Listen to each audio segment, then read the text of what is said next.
In the shadowed realm of prehistoric times, when our species was younger and utterly unforgiving, there existed a tribe of nomads, bound together by the merciless chill of the Arctic, journeying slowly through the treacherous gloom of the Bering Strait into an uncharted world.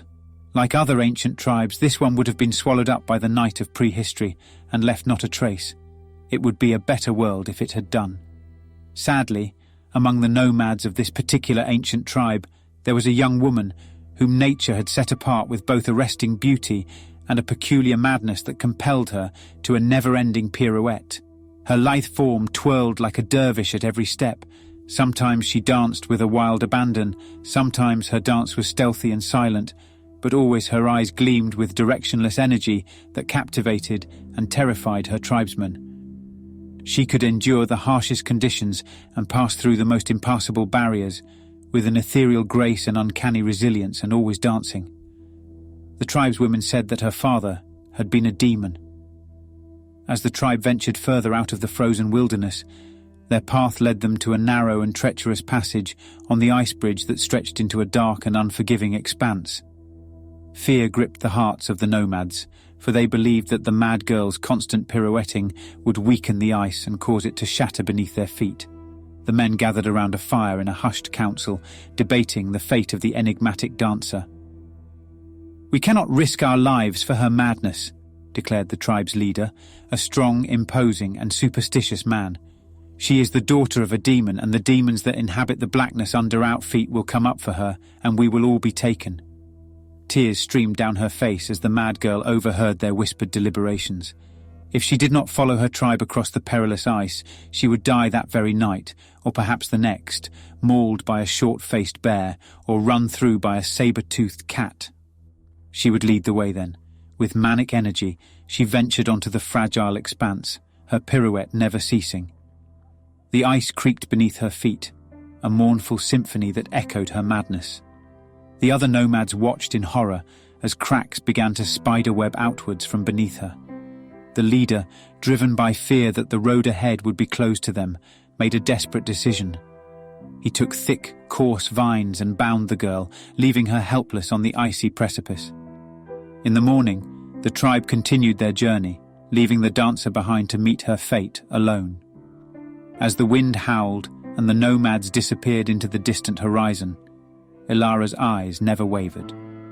She was with child, and the child was the leader's, a secret that she had harbored in silence.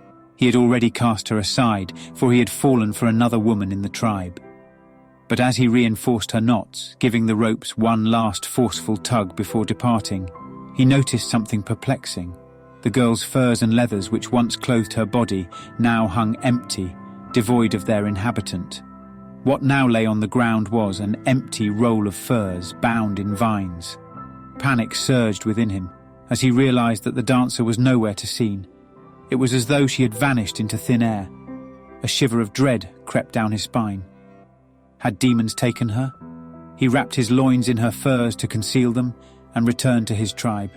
As he walked, his heart raced with fear and bewilderment. There, under his skin, a dance of a different kind had begun. Unseen by the naked eye, the young dancer had transformed into a slender, coiled bacterium, a spirochete only 6 to 15 mm in length. She was now treponema pallidum, the causative agent of syphilis, and she had invaded his body.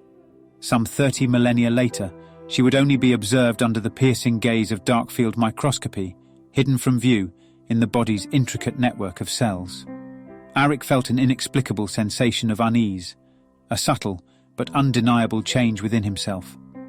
Unbeknownst to him, Ilara had transformed into the spirochete, her ethereal dance continuing within the very cells of his body. Her madness was no longer confined to the surface, but had become an insidious presence within him, a dance of darkness that would slowly consume his very essence. Days turned into weeks, and then months as the leader's health deteriorated. His once strong body weakened, his mind clouded by the relentless invasion of the spirochetes. He sought solace in the arms of the woman he had grown to love, and as he planted his seed inside her, he also planted the tiny dancer, spinning and spinning, 1/4 the size of his spermatozoa. And now, the spectre of the dancer's madness haunted her dreams as well. As the leader's body withered away, consumed by the relentless dance of treponema pallidum, he realized the full extent of the curse that had befallen him. Ilara's madness had become his own, a malevolent pirouette that would haunt him for the rest of his days.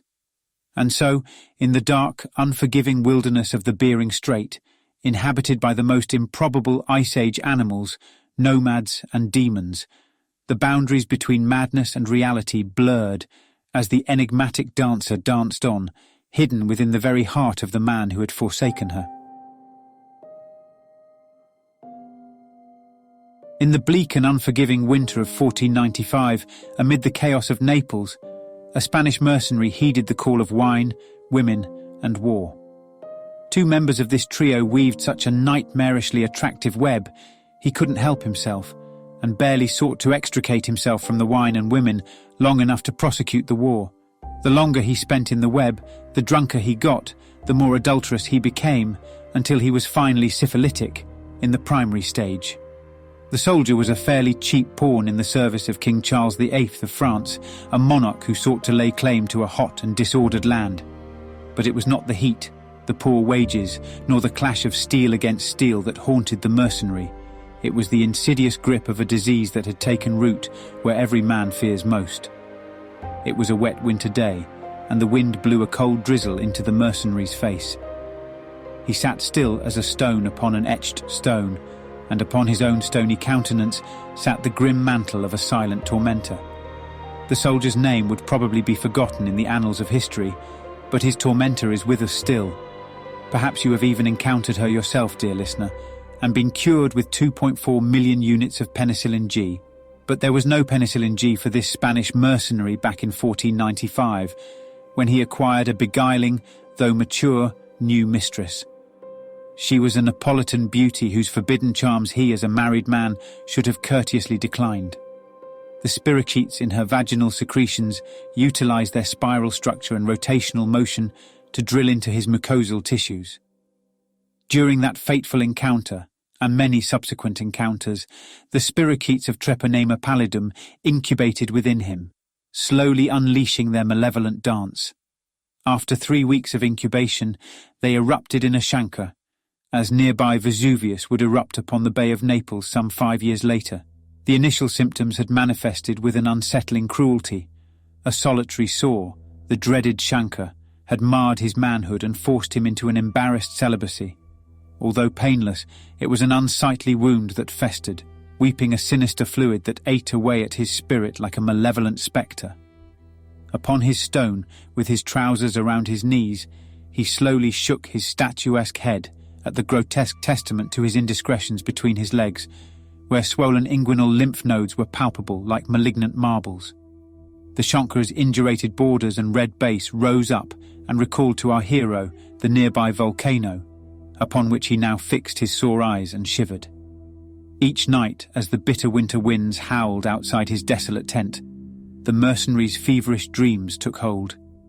In these nocturnal terrors, he witnessed a phantasmagoric tableau of despair. An enigmatic leader, draped in furs and darkness, tied and abandoned a dancer upon the ice of the distant Bering Strait. The dancer, spinning in a perpetual pirouette, seemed a spectral reflection of his own torment. Then, the dreams twisted and he beheld his wife back in their homeland of Spain. It was their wedding day, and she danced with him in a macabre sardana of despair. She too spun, her movements mirroring the dancer on the ice, and their union became an agonizing dance of madness. Her once luminous eyes bore the dark desperation of one who craves only relief. Within the grotesque dreamscape, demons lurked beneath the transparent blackness of frozen earth. Twisted and grotesque, these angry apparitions spun in the ice, closer and closer to the surface. There would be no escaping their malevolence when they arrived. They were coming for their spinning daughter. But the most harrowing vision awaited him in the depths of his fevered slumber. He descended into a dimly lit basement, its stone walls oozing with dampness and despair. There, upon a crude wooden table, lay his Neapolitan mistress. Was this dancer avenging her, or him, or his wife? She was pallid and gaunt, her once lustrous hair now tangled and matted. She seemed taken by madness. A 15th century physician cloaked in archaic robes stood over her. His instruments were primitive and cruel, embodying an era where medicine was as much torture as remedy. The physician's eyes were cold and devoid of empathy as he administered penitential treatments, bloodletting and leeches, punitive but not salvific. The mistress writhed in agony, her screams echoing through the dismal chamber, her torment reflected in the eyes of the mercenary. The dreams tormented him night after night, each vision more nightmarish than the last. He had become a prisoner of his own mind, ensnared in a tapestry of suffering that intertwined the wretched dance of syphilis with the spectres of guilt and despair. He sought refuge from his inner shame in the war that raged on outside of his tent, but as often as his crossbow found its mark, no arrow, no spear, no rapier found him. The mercenary's body bore the scars of earlier combats, but it was the invisible spectre of treponema pallidum, his most relentless adversary, that afflicted his mind now. A few weeks later, just as bitter winter winds were about to carry away his soul, he sat on his rock, disrobed his loins one last time and looked down at the smooth skin where once there was a chancer. Bewildered, he turned his now uninjured manhood from right to left within his hand. How long has it been gone? He wondered. Was the house no longer haunted? The gnawing guilt he felt for unfaithfulness to his wife subsided as he considered that he was no longer condemned to celibacy.